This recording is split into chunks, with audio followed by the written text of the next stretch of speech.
Good evening. Can everyone hear me? Ooh, this is very intimidating to hear my voice coming out of there right at me. Welcome, everyone, and thank you for being here this evening. I'm Dr. Kim Perez with the Department of History, and I'm one of the sponsors in this whole series that we've set up surrounding the exhibit Sorting Out Race and Speaker Series. And before we get started too far, I want to acknowledge my other partners in this, and that is Brandon Hines in the back, who is the director of the Public Library, and Samantha Gill. There's Sam.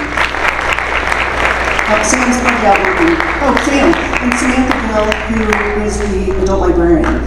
We worked countless hours on this, and so I'm pleased that we are finally here, and pleased that you all are here today as well. So thank you very much. Some of you may know that 2024 is the 70th anniversary of Brown v. Board, which is kind of how this got started. And I'll let somebody else speak to that here in just a second, but we put our heads together, decided to bring in an exhibit that explored the themes of race, of stereotype, of, oh gosh, you'll have to forgive me, I'm a little sick. Race, stereotype, and identity in popular culture. And we put our heads together and tried to come up with some speakers. And so we decided on our speaker series of 4 official speakers and then 1 unofficial speaker that we kind of brought in at the last minute. And so I wanted to plug them real quick and encourage you all to come. There are posters about these additional speakers in this series out front, so you're welcome to go take as many of those as you like, hand them out to friends and family, bring friends and family. The first speaker is Ann Dean, who is a Humanities Kansas speaker, who's going to be talking about imagery and civil rights. The second speaker is our own Dr. Macias, who is going to be talking about Mexican-American stereotypes and thrift store finds. And then our fourth speaker is Jeff Tully, who is an interpreter at the National Park Service at the Brown v. Board site. So very exciting speakers that will be coming in. Those speakers are going to be in the evening at the Hayes Public Library, so you might mark your calendars for those. And then I went to my dean and I asked for money, as we often do as faculty. We go in and we beg for money to bring in great speakers. And he said, you know, I have this former colleague. And so it led to the unofficial 5th speaker that we're bringing in, Dr. Cornell Payworthy, who is going to be on campus on October 22nd at 3 o'clock. All of these programs are free and open to the public. We encourage you to bring your friends, your family, your students, your children, anybody that you think might be interested in these themes. And they all explore the themes, like I said, of race, identity, and stereotypes in pop culture. So, so make sure you pick up some of those flyers if you would. Now, I also wanted to mention that this exhibit is a partnership between several entities. The first is the Department of History and Philosophy, which I'm a part of. Several of my colleagues are here. Thank you for being here. Several of our students are here. Thank you as well. The Hayes Public Library is also of course, that's where the exhibit is across the street at the Hayes Public Library, and we encourage you all to join us across the street immediately after this if you haven't seen the exhibit, and you can have some desserts as well. Sam has provided some wonderful food for you all. So join us afterwards across the street. And then the Kauffman Museum, who created the exhibit, and then finally Humanities Kansas. We are lucky enough tonight to have the Executive Director of Humanities Kansas with us, and I've asked her to say just a couple words to you all. She knows a little bit more about the origins of this project than I do, and so if you'll help me welcome Julie Mulvihill.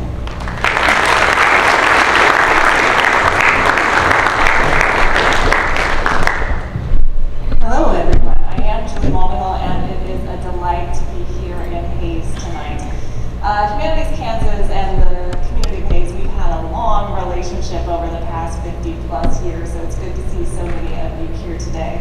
And it comes as no surprise that the exhibit is such a hit here in Hayes because you're a community that really values history and ideas and literature.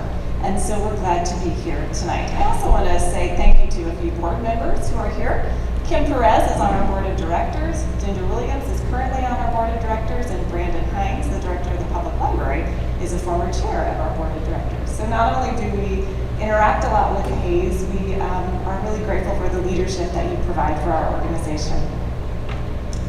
Now in 2017, the Kauffman Museum in North Newton, which is part of Bethel College reached out to us about an idea for a new exhibition, and they were wondering if they could get funding for it. They had been approached by a local thrift store, a thrift store owner who was uncomfortable with some of the items that were being donated. And she went to the museum curator and the director and just posed the question, should these items be going back into the retail environment, or should I be sorting them out? Should I be holding them back? And if I hold them back, what do I do with them? And so the Kauffman Museum put together a proposal to us, and we were able to fund it. They created an exhibit that was on display at the Kauffman Museum for a year or so, and when it closed, they turned it into a traveling exhibit, and it's been traveling around the United States ever since. And it's been very successful. It's been thoughtful, it's been reasoned. Now, for those of you who are unfamiliar with Humanities Kansas, we do a lot of different things around the state, but we are also affiliated with the National Endowment for the Humanities, which is a federal government agency, NEH, you might be familiar with it. And in 2023, NEH approached us at Humanities Kansas and gave us the opportunity to apply for some extra funds to do something that would explore the topic called United We Stand. This was an initiative of the chair of the NEH. And Chair Lowe at the time was interested in funding projects that explored the complexities of history. And as Kim pointed out, 2024 is the 70th anniversary of the Brown v. Board of Education, the landmark Supreme Court decision that desegregated public education. It's complex, it has a lot to it. We already were going to be doing things around the state related to this topic. And we thought, how can we use these funds to enhance the legacy of this important decision? As I said, the 1954 Brown decision was about school desegregation, but it was also about so much more. So I'm happy to say, as you know, we received that special funds, and with those funds, we were able to support a number of projects, special speakers that went around the state. Ann Dean is one of them that you'll be having in a month or so. We supported a special grant that explored the 12 women who worked with Oliver Brown in the Brown v. Board of Education, and their role in making that a case. We were able to fund a special exhibit at the Spencer Museum of Art in Lawrence that featured the life and story of Emmett Till, his mother, his murder, the national memory of that event that happened in 1955. And of course, we were able to support a 4-stop tour of Sorting Out Race. 1954 really was a catalyst for the civil rights movement. The murder of Emmett Till in 1955 really galvanized that movement. And 70 years later, we are still working through those complexities of history. So when the Sorting Out Race tour was created, we reached out to some communities that we knew would have the capacity to have thoughtful and thorough conversations about what this means. What have we valued over time and across generations, how we connect people to place like we do as we look and use the lens of the humanities. So the exhibit started at the Topeka Shawnee County Public Library. From there it went to the Johnson County Community College in Overland Park. Now it's in Hays, and we're so grateful to that partnership between Fort Hays State, History and Philosophy, and the Public Library. And when it leaves your beautiful city, it's going to Dodge City to the Community College, where we'll end our tour. We are so thankful to Brandon and Kim and everyone who worked on this project. Humanities Kansas was just able to fund something that was a great idea, that turned into a great project, that turned into a meaningful exhibit, and we're seeing its impact all across the state. And we're thankful for your participation tonight.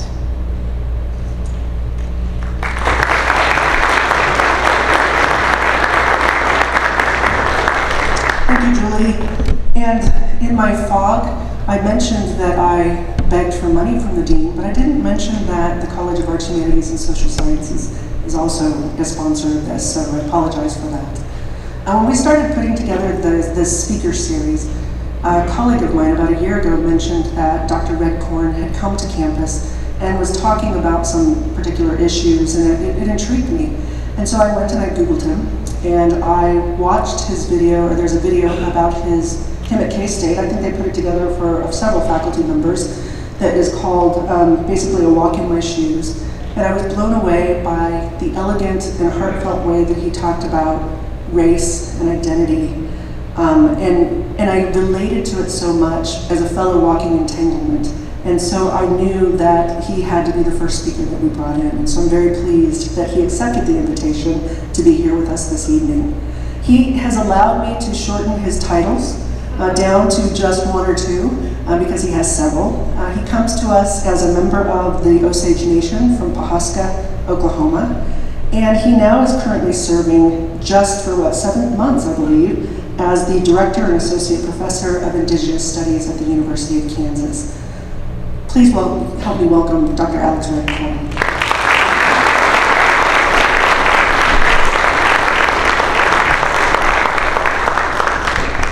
All right, my apologies to you because the mic's a lot shorter for me. So, thank you, Waymanah, for the invitation to be here today. It's an honor to be invited.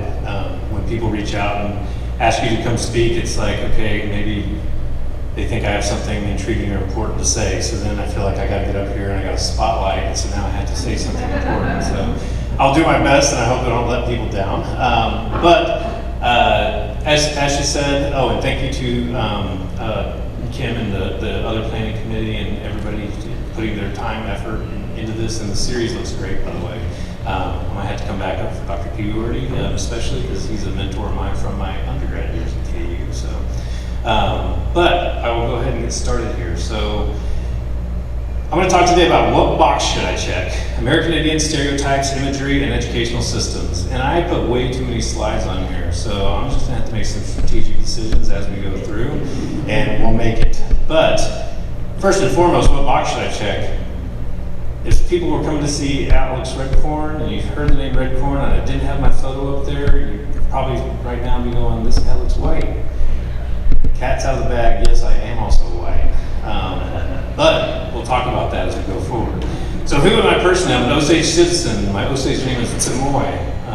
I'm from the Tsijwashtage Gentle Stack Peacekeeper clan from the Wahakolan district near Pawhuska, Oklahoma. For those that don't know, that's the capital of the Osage Nation, not just where the Pioneer Women's Mercantile is. I'm also a husband, father, a family man, and I'm a community member from the Osage community. So Washkon is a term I'll talk about later. And I also like to think of myself as curious, not judgmental. And I stole that from Dr. Schumacher, the current superintendent of Shawnee Mission Schools. He uses that a lot, but so I took it. I was social studies trained. So I was a social studies teacher, and I started teaching in Shawnee Mission Schools. And then after a few years, I thought, I learned social studies and I'm Osage, but I didn't learn anything about Indigenous education or Indigenous educational systems. So I went back and pursued a doctorate with Betsy over here, and Betsy got hers one day before mine, but my dissertation is 1 page longer. And so I studied at Kansas State University. If you can do that, it is possible. You can actually go to both KU and K-State and then work for K-State. And 7 weeks ago, I transitioned from ed leadership at K-State over to Director of Indigenous Studies at KU.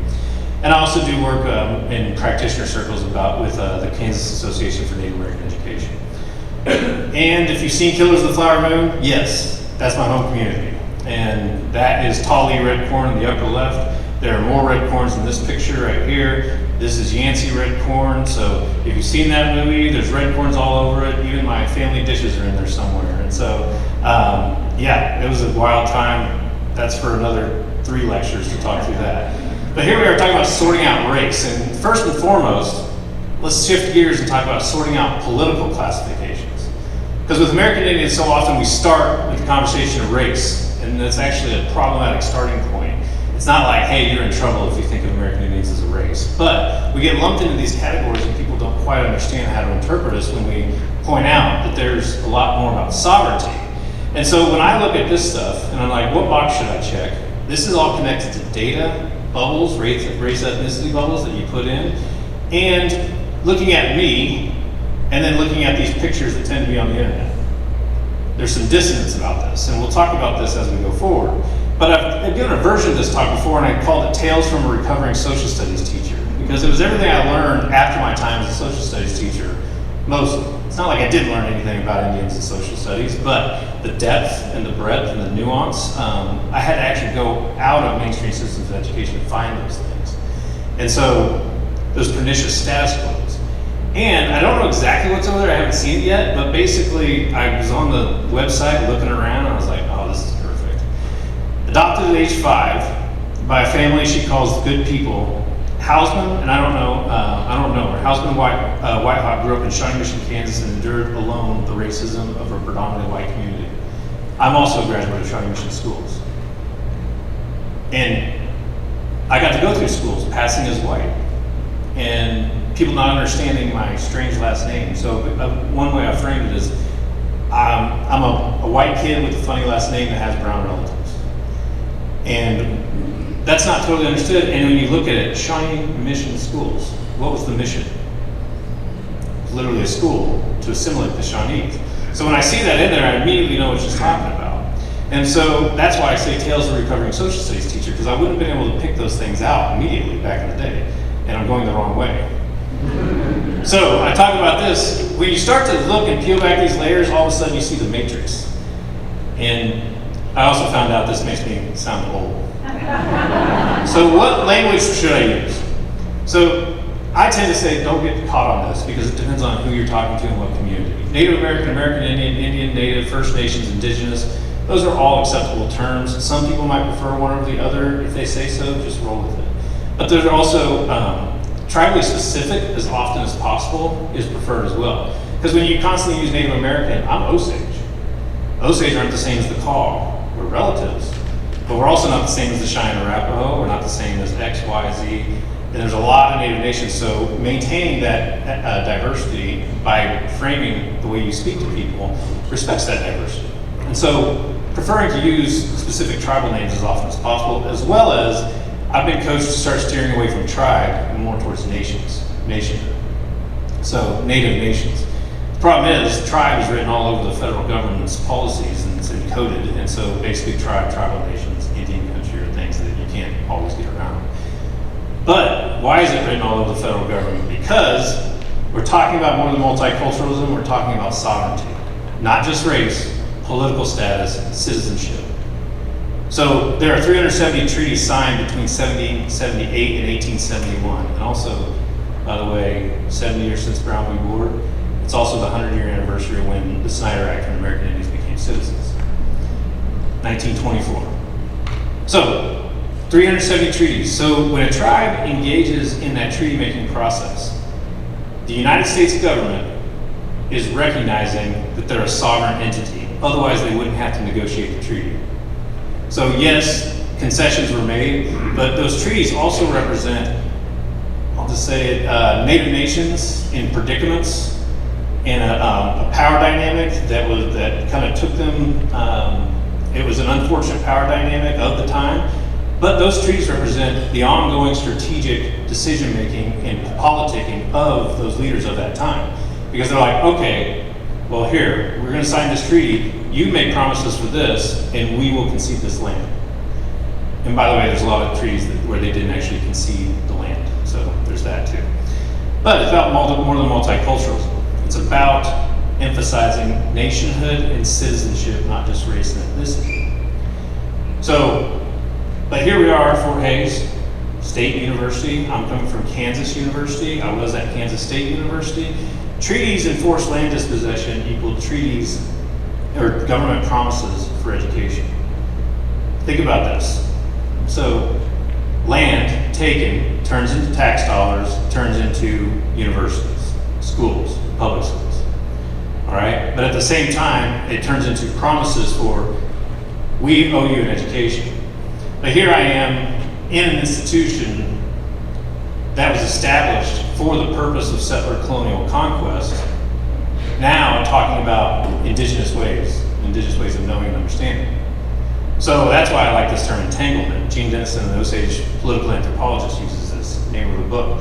Land and education of indigenous peoples equals a colonial entanglement.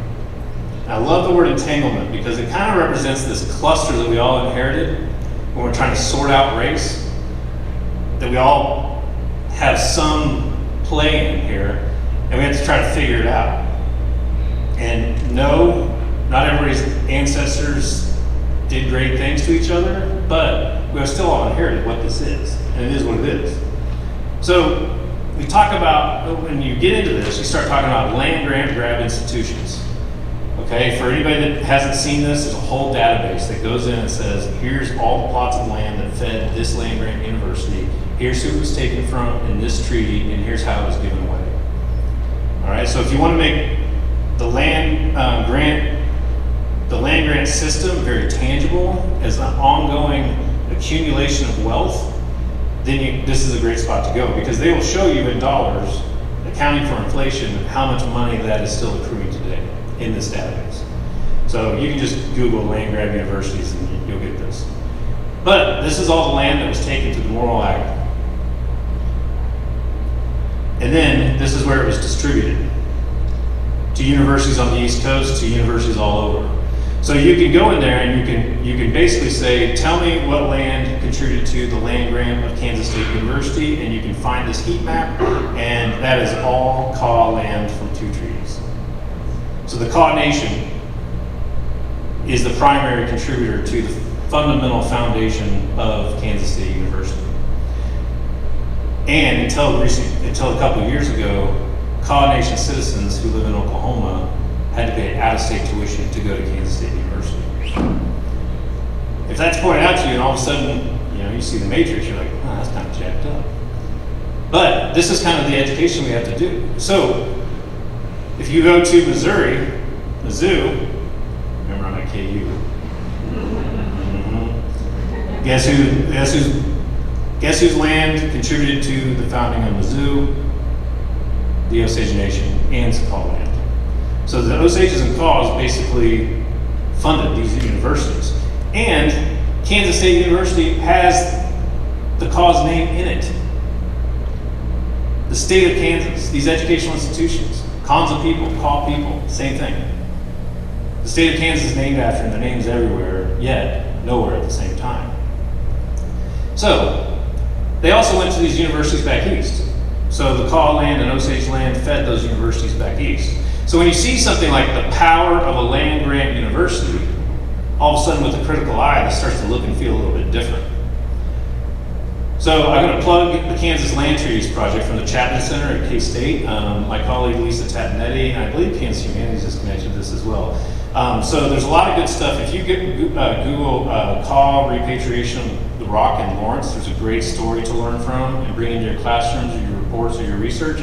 But there's also this corresponding Kansas Land Treaties Project, where they're opening up these treaties, they're reading through them, and they're annotating them so you can understand the context. So that they'll highlight a section and say, it says this here, but if you talk to Kaw people today, they'll tell you, you need to understand this about this section and how it actually unfolded in reality. So this is a great resource that's growing.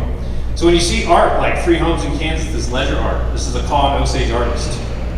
And this is an Osage ceremony that was built out of our removal. So these things start to pull together new perspectives.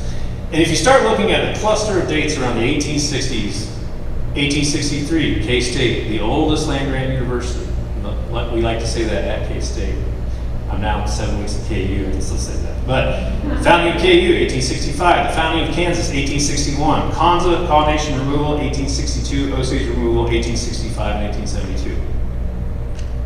All this is happening at the same time. So these institutions and their storied history is directly hitched to forced removals and dispossessions. And they use that land to fund the enterprise. This is just fact. This is what it is. So I'm a rigorous historian, so I went to Wikipedia. And I started looking around, and I said, Fort Hays, originally named Fort Fletcher, because basically every time I come across this, I'm like, I haven't included Fort Hays in this conversation. I bet it hitches up in some way. Active 1865 to 1889. So we're talking about the same era, and it was a fort. What was the fort's purpose? Well, to protect against Cheyenne or Arapaho attacks. Okay, so it was part of the same processes. So We're hitched to those same things. Even though it's not a land-grant institution, KU, Fort Hays, it's all hitched to that same effort, those histories. But I'm curious, how much has anybody learned about the Cheyenne Arapaho peoples? I'll just let that hang. So that's part of the story of history. But where are they? I'll just show of hands. Does anybody know, and Professor Emeritus, he's not allowed to raise his hand. Does anybody know where the Cheyenne Arapaho people are today? Okay. They got a website. You can check it out, all right? It's actually two tribes, Cheyenne and Arapaho. They actually had two languages. They merged through the removal processes. There's Northern Cheyennes, Northern Arapahos, and there's the Southern Cheyenne and Arapaho people. They got governors, all right? They got politics. They got elected councils. They got an education department that's doing crazy things. They have their own media facility to do their own YouTube TV work. You probably also learned about Little House on the Prairie, but you probably didn't learn that that's actually the story of Osage removal. So Little House on the Prairie literally is the story of illegal squatters on Osage land. The federal government was supposed to be keeping them off. So when you see things like the Kansas State seal, and you look at it, and you see the removal of the buffalo and the Indians in the background, and the plow and the white settlers in the foreground, that's that story. That's the celebration of that story. So, land and education of indigenous peoples equals a colonial entanglement, and universities and schools are actually weapons of settler colonialism. And we feel like, oh, that happened a long time ago, so we can distance ourselves from it, but we inherit the status quos that come with that. What are the status quos? Well, first off, Indian education started out, that promise for education that was with that land exchange and those treaties turned into boarding schools. And for anybody that hasn't heard, to kill the Indian, save the man, assimilationist attempt at boarding schools to remove the Indian from the human and replace it with Eurocentric whiteness and Eurocentric farmers. Even though these people have lived on this land for generations and thousands of years, they know how to use the land, but they were forced to use somebody else's ideas about land use from a different continent. You can go find the history of those boarding schools, because with the mass graves that were found in Canada recently, this has become a much more visible topic. Orange Shirt Day every fall, but there's a new interactive digital map that is out that you can find, that you can kind of go look at these histories. But this is Kansas history. So there were 12 boarding schools, and I'm pretty sure that number doesn't even include some of the religious missionary schools. It's the federal boarding schools. So they contracted with religious organizations to also deliver this type of schooling. And you'll see some of that. You'll see some of that, I think, versions of this, all right? But with this exhibit, these are the things I found online, and I had to take screenshots of. It turned my PowerPoint into too many slides, but we'll figure it out. So you have these pictures of this ongoing kind of civilizing story of the Indian. But I think the key thing that was when I started to see the Matrix, I was Neo following the White Rabbit. Is there somebody old enough to laugh at that a little bit? Right, so I'm Neo following the White Rabbit. I started to ask questions about my own training as a social studies teacher and say, did this actually ever stop? And I started to kind of realize, wait a second, these urban relocation programs that happened in the 50s and 60s during what's called the termination era. In the 50s and 60s, they're still trying to get rid of tribal sovereignty. They're trying to get them, okay, we sent you to reservations, we couldn't get the Indian out of you, so now we need you to go into the cities and work in the manufacturing plants. In places like Wichita, Chicago, Kansas City, Minneapolis, there are urban Indian centers today that are remnants. There are these eclectic intertribal urban Indian centers that are the remnants of this. But what happens when you start taking them and scattering these native nations and these citizens all over? 93% of American Indian kids are actually in public schools today, not Indian schools. A lot of people think, oh, there's those Indian schools that I kind of hear about sometimes. Yes, Haskell Indian Nations University.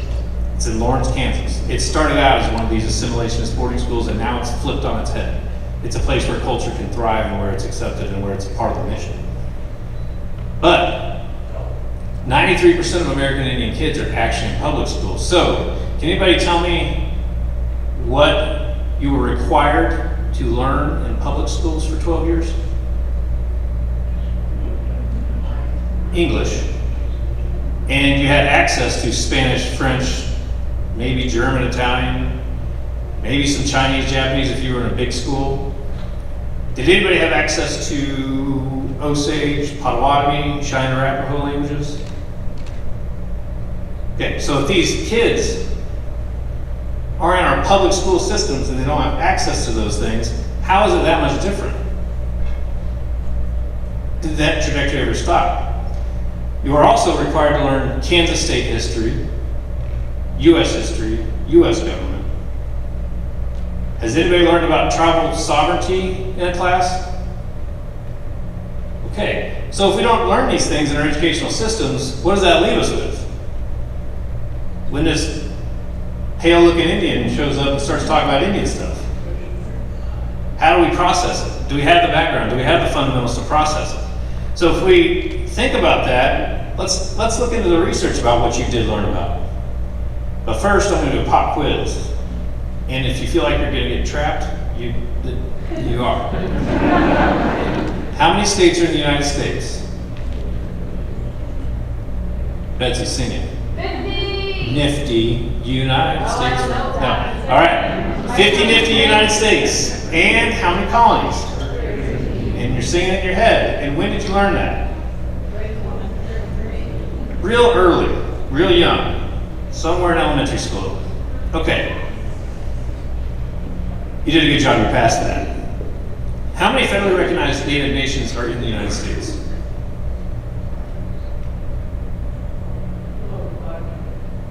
You got somebody who knows what's going on back there. And we got a lot of people in here who are like, oh, he doesn't call me. We have 574 federally recognized tribes. So you learned those basic 50 nifty United States, 13 original colonies, but we don't even have like the how many nations are there starting point. How many federally recognized native nations are in the state of Kansas? 8 behind me.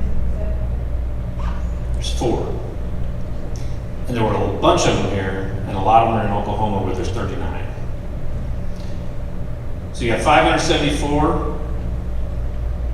You got 4 tribes in the upper northeast of Kansas: the Prairie Band Potawatomis, the Hickory Tribe of Kansas, the Sac and Fox Nation of Kansas, of Missouri, in Kansas and Nebraska, and the Iowa Tribe of Kansas and Nebraska.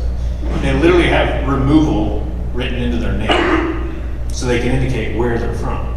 The Prairie Band Potawatomis never ceded parts of Chicago, and they're actually in the process of getting some of that land back. So, what else did you learn? And just like I went to Wikipedia, Google knows all the answers, right? Especially now Google AI, barely have to do anything.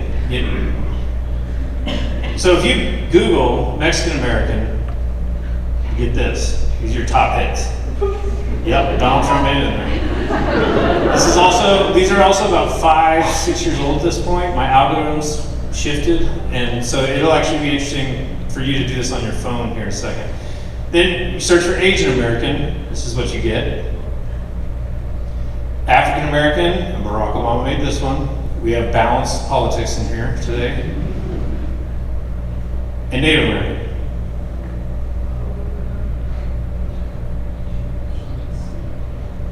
So, does anybody want to point out the obvious? A lot of headdresses. It's all old. You got this Coachella Music Festival thing going on right here. I'm not sure what this is, but this is the predominant image. Why? Well, let's just do a rundown. Oh, and it also shows up in these types of images. All right? So that imagery is so dominant as we look through the exhibit.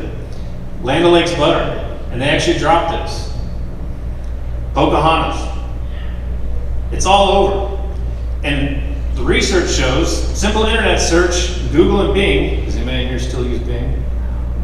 Okay, well, hey, let's not judge. So, a simple internet search of Google found the first 100 image results. Basically, 99% of Bing and 95% of Google's top image hits were that stuff in the past stereotype. 87% of social studies across the United States in 2015 were situated in a pre-1900 context. So 87% of what you were supposed to learn in social studies across the entire United States were stuck in the past stereotypes. Latson Billings talks about it and summarizes it well. She says, "We see them as welcoming European settlers, joining them in the Thanksgiving celebration, guiding them as they explore the West, and being massacred as settlers push westward, and finally being removed and subdued by Andrew Jackson. After the Trail of Tears, American Indians disappear from the pages of our textbooks and the curriculum, and for our students, American Indians are museum exhibits." In fact, one of the go-to lessons about American Indians in elementary schools in Kansas today is make a museum exhibit. Textbooks, same issue. You got headings like The Vanishing Indian, you got Westward Expansion, Manifest Destiny, and basically then they just start fading away. They don't exist. Children's textbooks. I'll just draw your attention to 1% of American Indian textbooks are about American Indians, and only 8 of those 35 books were written by Native authors. And in picture books for children, talking bears outnumber Native Americans 9-1. So you learn more about talking bears through children's books than you do American Indians. And the go-to Indian movies of my growing up era: Last of the Mohicans and Dances with Wolves, starring white dudes. Go-to Indian movies. Okay. And then we have mascots. It hitches right into this. And when people start the conversation with mascots, all of a sudden it becomes a political trigger. And they start focusing on the name. They're like, oh, well, Chiefs isn't as bad as Braves, and Braves isn't as bad as this, and this isn't as bad as this. And they're doing the calculus, trying to save this mascot that they're so nostalgic about.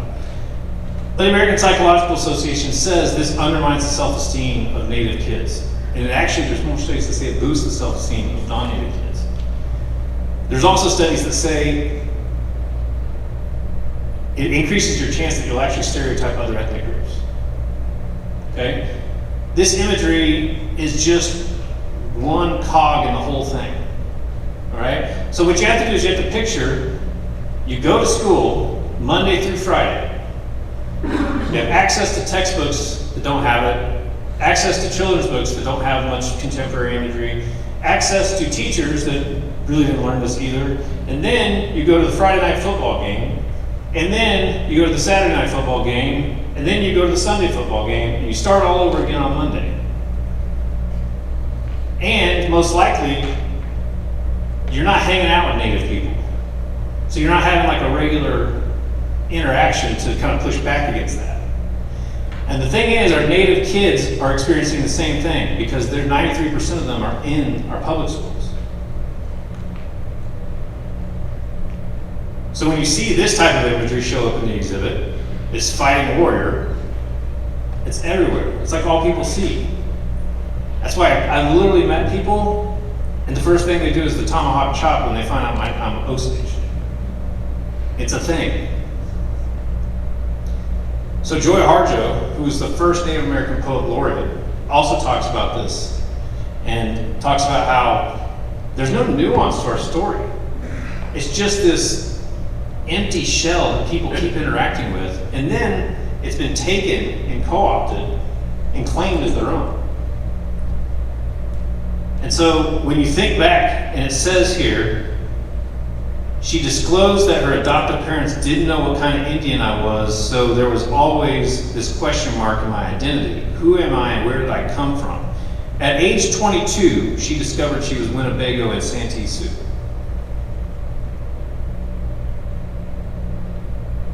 At Shawnee Mission Schools, one of the best school districts in the entire state, supposedly.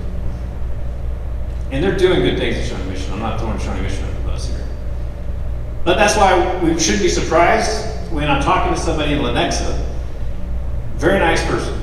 We're just having a conversation, and as usual, red corn. Oh, look, where's that name come from? I'm used to this, that's fine. People are curious. But she said, oh, I thought the Osage were extinct. Nope. All right, so this is the foundation of where we're starting a lot of conversations. And more than that, the studies show that in the civics curriculum, 14 states don't even talk about tribal sovereignty anywhere in their entire curriculum. So why would we expect somebody to know when you graduate from Fort Hays State University and you've gone through Kansas public schools and you start working for Kansas Department of Transportation and you're about to try to help build a road to the Program Potawatomi Reservation, you have no idea all the tribal sovereignty layers that you need to understand in order to make that happen. It has to be a collaboration. So stereotypes and their understandings of Native American peoples and nations is an educational systems problem. And so when looking at kind of going through materials online, we talked about this institutional and structural piece. This is a continuation of those pernicious status quos. That kill the Indian, save the man trajectory that was put in motion is still being Xeroxed and replicated until you see the matrix and you can stop it, right? So how are people prepared to interpret me? I like this one. So I was going through and I was looking and basically he was talking about, recently my son came home and just said to me, "Hey Dad, am I white?" And I was like, "Oh no, you're not white, you're yellow." And he looked at his arm and he was like, "Hey Dad, this doesn't look yellow to me." I said, "Well, it's not exactly yellow, but in this country, everybody has to have color, and that's the color they give us." I remember being in elementary school, and somebody would find out my Osage, and they say, "Oh, how much are you?" Because it's always about blood quantum, you know, like dogs and horses. So, and then they find out, and they're like, "Oh, well, so if you just like cut your arm off, you wouldn't be Osage anymore." So that's like me trying to figure out in elementary school, what the heck does it mean? But if people trained in our systems create the box to check, which box do I check? And how have the boxes influenced the way we think about race, citizenship, and ethnicity? So there's an Indigenous Students Count report that is going through, and basically in Kansas I did this, and when you go look into the data in schools, and you could do this probably at Hayes High as well as Fort Hays State University, you go open up the student data, and the default is, let's report out American Indian, Alaska Native only. As in like Black, Hispanic, that gets a little complicated, but then American Indian, Alaska Native, there's how many are there in our institution? And that's what people think. But the problem is, a lot of people also chose something else and they end up in multiracial. So, in Kansas, there's a 79, when you look in multiracial, compared to what shows up in soul count only, there's a 79% undercount. So that means institutions of education aren't even actually looking at 79% of the natives. They don't even know they exist. They don't even know that if they have tribal citizenship cards, their tribal ed departments that have support services for them, and their academic affairs counselors don't necessarily know that. So this undercount is also leading to federal conversations about the Office of Management and Budget revisiting statistical standards. There's a new directive. I don't think this audience wants to get into that, but basically this is a tough federal conversation that they're trying to figure out, because the federal decisions ripple out into all the decisions. And for me, it's a fundamental tribal sovereignty issue. The state should be able to tell the tribes, here's how your kids are doing in our classes. But they can't. So they talk, you see stories like this, our revised race standards that are coming out of OMB still fall short for Indigenous Americans. They don't respect sovereignty to the degree. So I'm a trained Osage social studies teacher, or I'm a trained social studies teacher and I'm Osage, but I was trained to replicate those same status quos. I was doing it. Are we doing on time? Okay. So then I went back, got a doctorate at Kansas State University with Betsy. And then I talked about things like setting the prairie on fire. So this turned into a metaphorical kind of understanding of what is called critical indigenous autoethnography. If you want to put our nerd hats on and get into qualitative methodology. A critical indigenous autoethnography is like an autobiography on academic steroids. It's like, hey, I'm not going to wait for somebody to come interview me to take my bias out of it. I'm just going to say what it is, say what I've experienced. And this is not just like me laying forth my experiences, it's also me thinking through them and trying to understand them better. And when I did that, I read on Osage Rivermore. And think about this. This is the first time, I'm a highly educated person at this point getting a doctorate. And for the first time, I'm like, hey, I get a choice in the book. I'm gonna read an Osage book in one of my classes for the first time in my entire academic career. Because those books, except Little House on the Prairie, I forgot about that one. So, and I like to read this entirely. So, she talked about this idea of entanglement and how we inherit things, but we also have the ability to kind of creatively move forward. So for their part, the Osage and all American Indian nations have long understood the colonial process as at once devastating and full of potential. Osage ribbonwork, born out of the 18th century trade with the French, is perhaps the ideal metaphor of colonial entanglement. Using the raw materials and tools obtained from the French, Osage artists began tearing the rayon taffeta into strips and then cutting, folding, and sewing it back together to form something both beautiful and uniquely Osage. In picking up the pieces, both those shattered by and created through the colonial process, and weaving them into their own original patterns, Osage artists formed the tangled pieces of colonialism into their own statements of Osage sovereignty. Osage ribbonwork reminds us that it is possible to create new and powerful forms out of an ongoing colonial process. So we took something from the French and we reworked it, made it our own. So when I read this, my head like exploded and then like came back together in a new configuration. Because up to this point I was talking about, oh, I walk in two worlds. That is way oversimplified. That's an oversimplified dichotomy, if you want to say it in a fancy way. This allowed me a little bit more nuance to think through, and talking about myself as a walking entanglement with different ethnographic ribbons, lived experiences that make me uniquely me, and my brother uniquely my brother, and the other Osages uniquely them.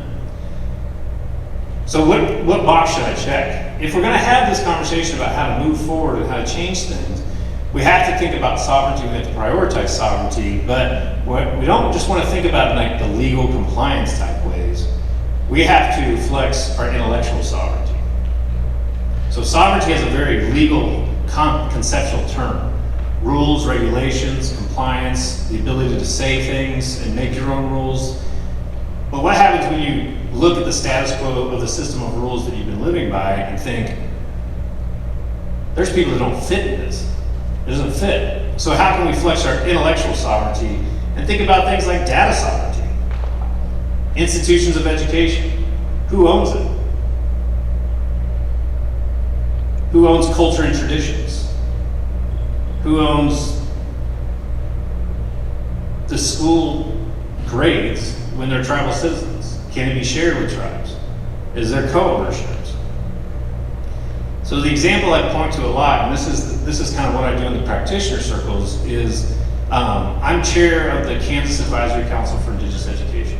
It's a new group, brand new group. And basically what we do is we've got the Kansas Board of Regents, the Kansas State Department of Ed, the Kansas Board of Ed, and the 4 tribes of Kansas all talking to one another. It's a vehicle for ongoing collaborative conversation and dialogue. It's ribbonwork. It's taking these systems and making them start working together. And I always like to lean on Uncle Moog, who got an honorary doctorate from K-State, for basically that font right there. Uncle Moog created that. And by the way, he's up at in the Spencer Museum of Art. This is my brother. He's a photographer. He's way more famous than any of my other brothers. And we just look up to him in all his glory. He's the Elon, the eldest son. No, but he's got a 10-foot tall portrait. It's a great portrait, and it's an exhibit on Native fashion that pushes back against this oversimplified stuck in the past narrative. So if you get a chance to go to the Spencer Art Museum, they're about to open this Native fashion exhibit. But what I love about Uncle Mo is he always emphasizes one of the key Osage cultural traditions is we are forward-thinking people. We move forward. We are not static. We evolve, we think, we adapt. We evolve, we think, we adapt. You can look at our origin stories and you can find stories of adaptation, adversity, moving forward. And so a lot of people come into these things and they've been so trained to think that poor, sad Indians are just downtrodden, alcoholic, not motherless, parentless. And yes, our communities have some issues just like every community has its issues. But we're actually thriving. We're moving forward. I know this is a stereotype about Indians and casinos. We have casino and gaming enterprise that's feeding things like the development of this orthography and getting it on the digital platforms so now we can text it to one another. We have our own apps. We have VR language training. We have all kinds of cool stuff going on. And so we're a forward-thinking people. And I'm not going to play this whole video, but this is Uncle Moog, and this is him talking about language preservation, the idea that we're constantly adapting and we need to flex our intellectual sovereignty. He doesn't say it like that, but that's the way I hear it. I want to welcome you all to the 2016 Oklahoma Native American Youth Language Fair. This is one of the great events at the museum. We're incredibly honored and proud to host this, our 14th year of bringing together language learners, language speakers, teachers and students, parents and grandparents. That's my niece. To build this community of language learners and language revitalization. One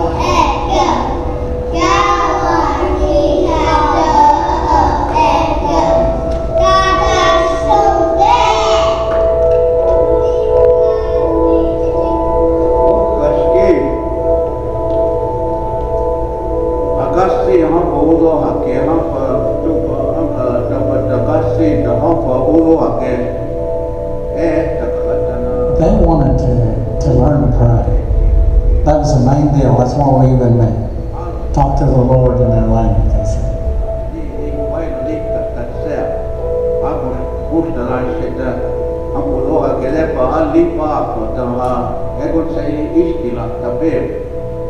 My name's Herman Lookout. I'm the master teacher, Osage Language Program. 71, I think, 72, I started wanting to learn Osage. I didn't know Osage until then. It's come on me. I heard it all my life, but I never really, I don't know why, I never wanted to learn it. They talked it all the time. I grew up in that house up there, and they used to talk it all the time. It never dawned on me to try to learn it. All of a sudden, I wanted to learn it. I went to my Uncle Freddie and I wanted to ask him some Osage. And he said, don't learn Osage. He said, it's dead. Let it go. Let it die. He said, go learn Spanish, learn French, something that's going to do you some good. So I took him up on it. Put away my Osage books and said, okay, this language is gone. Year 2000.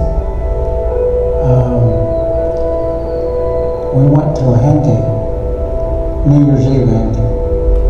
Eddie Jr., he stood up and said, I challenge all of you people to learn Osage. So I went and talked to him, and we talked all afternoon and all night. It was New Year's morning and New Year's evening. That day while I left and came back home, we talked all night, and he said, we'll get a group together, and he said, we'll teach them Osage. Everyone wanted to learn to pray. That's the one thing that Dad had told me was, I can teach you how to pray, because he could pray the old way. And I learned that. I learned how to pray. So it was going to be a no-brainer for me to teach him how to pray. But then we got hung up on conversation Osage, which I knew nothing about. I had to learn along with him. And I told him that I'd learn along with him. When I first got started in trying to write down some of them sounds, I ran into problems with it. Because every class I went to, they never had an orthography. They never had a way to write it down. They would say, write it down the way you hear it. Well, I wrote it down all kinds of ways. When I get home, I couldn't read it. I never could really nail it using the letters of the alphabet, because they're dedicated to the English sound system. A symbol that you say, okay, this represents that symbol. So then that's when I said, well, we'll have to go with symbols to circumvent all the problems, because it's a dedicated system to the sound of Osage. And we wouldn't have to worry about the alphabet. Having your own unique orthography or syllabary, particularly one that doesn't really look a whole lot like English or your Roman alphabet. Just pragmatically, it's kind of nice because you don't have to fight against what your learners know, right, about the English alphabet. The symbols, whatever the phoneme is, like they learn it that way. I said, we're going to use memory, which that goes against everything. To mimic and memory. So I said, we'll memorize 200 of these. But I had 578 of them together, so we went with the 578. I said, at least you memorize 200, then I had a theory that you keep saying them over and over, know what you're saying, your mind will structure. And it did. I think the most important part of creating an orthography is kind of claiming your own identity as people in terms of your sovereignty of your nation. In orthography, I think it kind of brings back all these ideas about how important language is. Saying we're going to do it our own way, we want it to look the right way, whatever our community expects. We're going to make our own way in the language world. I mean, that's pretty significant. When you see Cherokee, you know it's Cherokee. When you see Osage, you know it's Osage. So there's a lot of things. Technology had come up with a way for us to be able to use it. Yet Unicode reasoning is really documentation to having a clear way to write it, way to catch all the sounds in Osage. That's really huge because now you can have Osages all across the nation, all across the world, using Unicode to talk in Osage from overseas. Maybe somebody in Afghanistan or Iraq speaking Osage back to their people back home using that Unicode. To me, it's a way to learn the language. It's not the way that we intended it to learn it. We want to speak it, but to me, they're going to learn to write it and talk with a text and the phone before they learn to talk. I think they can sit there and they'll talk with their eyes and their fingers. All right, we're coming up on time, so I wanted to kind of close out here. But yeah, Uncle Mogan, that story is not that stereotype. It's a lot more thought deeper, more nuanced and complex. You got an elder that had an associate's degree that self-taught linguistics, self-taught pedagogy, and so he had to just figure it out. And so when you get stuff like this, and the idea that North High, Wichita North, has moved on from this, and they moved on from that imagery, and you think about the idea that we can continue to do systems change. We can continue to change orthography. In fact, this text right here sometimes doesn't show up if I have to get on a different computer. So it still doesn't fit all the platforms. But this idea, this word right here is washkon, and it's a word that's been described to me as doing the best you can with what you have. And that's all anybody can ask you. So that's an Osage ethic that's taught. Do the best you can with what you have, and nobody can ask anything else. So, kind of leave you with that. And waving on. Thank you, Osage, and I appreciate you all listening to me today. Thank you.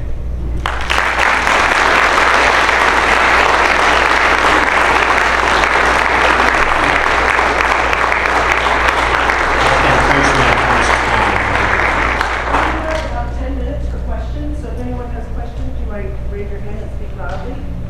Did you have a question? Yes, please. Okay, the House of Indians, I got a degree, master's degree in KU. We never interacted. I drove by that college over and over again, but there was no interaction between KU and the House of Indians. I don't know anything about stop something. So we're working on it. And that is the thing, is there's a whole lot of people that drive by that stadium. That stadium has a really cool history. the history of the Haskell Stadium was the first stadium on this side of the Mississippi that had lights. And it actually, Quapaw and Osage oil money jump-started that stadium because the Osages loved football so much in the 20s. And the Haskell football team in the 20s, like, was really good.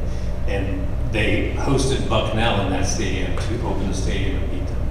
And so, like, Haskell and the Carlisle Indian School, yes, the Kill the Indian, Save the Man piece of that, but also that's when you get the stories of Jim Thorpe and a lot of folks that are coming out of. The Indians were really good at football in the 20s. But I'm working on it, and we actually are reviving an MOA with Haskell, between KU and Haskell. I had emails about it today, so keeping your eye out on the news, hopefully. But what was the tribe that started that? Oh, what was the tribe? That's an intertribal school. They come from all over the United States. All the 574 federally recognized tribes can attend school there. So they have, I believe, over 200 different tribes represented there. There's a lot of Alaskan natives that even come down there for it. But yeah, it's a very intertribal. So when you think about like Osage specific stuff, a lot of times you also have these urban intertribal kind of communities. Lawrence and Haskell are very intertribal. So it kind of creates this interesting vibe. Yes? If you look at names, half of the states have names derived from native tribes, rivers, lakes, mountains, counties. Mhm. And so if the policy was destroy the Indian, and if the whole government policy was get rid of them, subdue them, why did we honor them so well with names? That's the weird fetish of American history, being kind of obsessed with American Indian culture, yet at the same time repulsed by it. You see it show up in Boy Scouts, you see it show up in mascots, you see it show up in, the Europeans are really into Indians. They like have their own ceremonies. It's awkward to see this stuff show up on Facebook and you're like, what is going on here? And so, but there's, so people, we have this theme of sorting out race.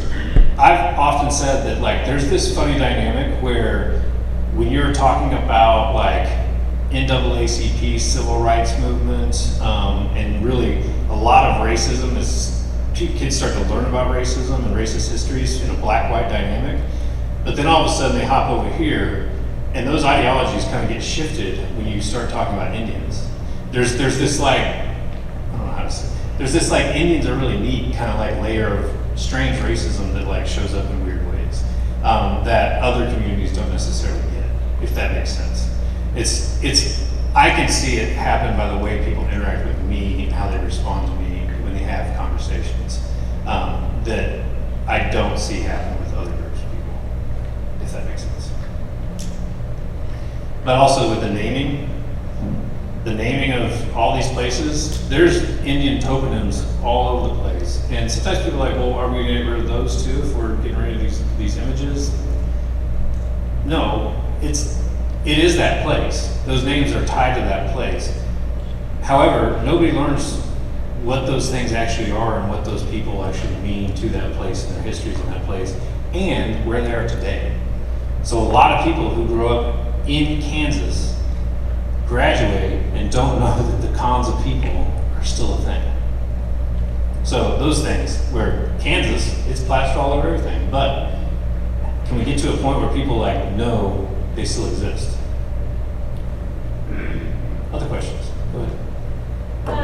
In our family, there was assimilation with white pioneers and colonial coming and intermarrying with Native Americans, and there was a complete cutoff of all culture of the Native Americans through our family.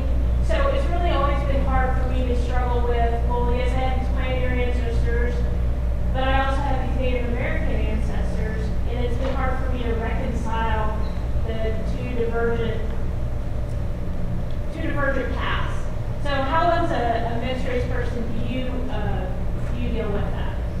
So that's kind of the taking the time to go through it. I was fortunate enough, I was raised in ceremony. I was connected to it, stayed connected to it. My family kept us connected to it. And so while I was experiencing white schools, I also was driving down to Oklahoma and First Nation Student Association. Our family was always connected to it. But there's a whole lot of people that experience that cutoff somewhere, and they don't really know what it is or what it means. And so as you start digging into it, it's just a matter of, you gotta take the time to start figuring out, follow the threads, follow the leads that you have.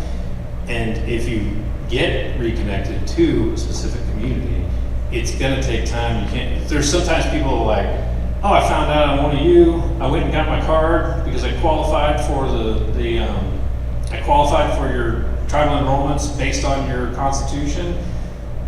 I want one of those scholarships now, and that's it. And that's it. So there's this strange vibe that you had to kind of work through, and it's just a matter of being patient. For example, I know I have a good relative and friend that was disconnected from it most of his life, and he spent the last 10 to 15 years showing up, listening, being around, and he literally just went into our dance now. And so but he was not in a hurry. He was there, present, listening, and sometimes it can be real hard to exercise that patience, but it can become very abrasive if somebody kind of wants to very aggressively tell me all the things. I want to know all the things, because you also have to remember there's a lot of white people that basically took the knowledge and things and corrupted it or repurposed it. And so not everybody's going to be real forthgoing with cultural information, things like that. It really just depends on the communities, the families. But finding your families, finding your clans slowly, and introducing yourself, that's the smartest way to go. I'm going to take the liberty of asking the final question. Go ahead. So there's several students in this body that are going to become teachers in Kansas. Some of them at Hayes High, where the mascot is the Indians. What advice would you give them for kind of going a little bit deeper than just the stereotype of the curriculum? So you've got the beachhead of the situation. You got the tip of the iceberg, right? Now there's a whole bunch of stuff under the iceberg. But if you're going to become a teacher, just make sure you're not relying on the status quos around you to teach you. Go out, and the way I frame it a lot of times is assimilation of status quos are like a moving sidewalk. You can easily hop on it and you're like, oh, this is easy, I'm just going. But think of that moving sidewalk as the curriculum and books that are put in front of you, that the teachers who put them in front of you learn to put that book in front of you from their previous teachers, who learn how to put that book in front of you from their previous teachers. And so the status quos are there. You got to put yourself off the sidewalk, and you got to go start doing a little bit of digging outside of your normal algorithms. Your algorithms are also an amplifier. Indian country has an expansive network of algorithms. And it's funny, I've been around with people, one of our participants on the Kansas Advisory Council for Indigenous Education, she starts hanging around with us. It's an elected person, so I'm not going to use the name, but starts hanging around with us. She's looking up stuff because of the work that we're doing, and she was joking. She's like, now all of a sudden I'm getting these things popping up, and I heard you guys joking about it. I'm like, oh, that's what they were joking about. So yeah, put yourself out of the normal status quos and try to learn outside of those status quos, and go watch some reservation dogs. All right. Well, help me thank Dr. Redcorn, please.